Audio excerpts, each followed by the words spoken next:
అంబేద్కర్ గారి విగ్రహానికి అక్కడ గమనించి మాకు ఇంటిమేట్ చేయడం జరిగింది. వెంటనే మేము కూడా రావడం జరిగింది. నాయకులు వచ్చారు, రిపోర్ట్ ఇచ్చారు. దాని మీద కేసు నమోదు చేసి దర్యాప్తు చేస్తాం. దానికి దృష్టిని కూడా ప్రకటిస్తాం.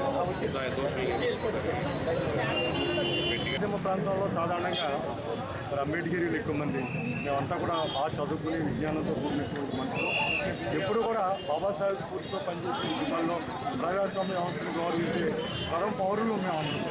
సాధారణంగా నిర్దోషి దోషి అని, దోషి నిర్దోషి అని ఎప్పుడూ మేము ఎవరికి మెసేజ్ ఇవ్వం. కానీ ఈ ప్రాంతంలో తరచూ కూడా వ్యక్తిగత కక్షలతో ఆ సామాజిక వర్గం మీద ఏదో మనసులో ఏదో పెట్టుకుని అంబేద్కర్ని అవమానించడం అనేది చాలా దురదృష్టకరం. ఆయన జాతీయ నాయకుడైన ప్రపంచ మేధావి.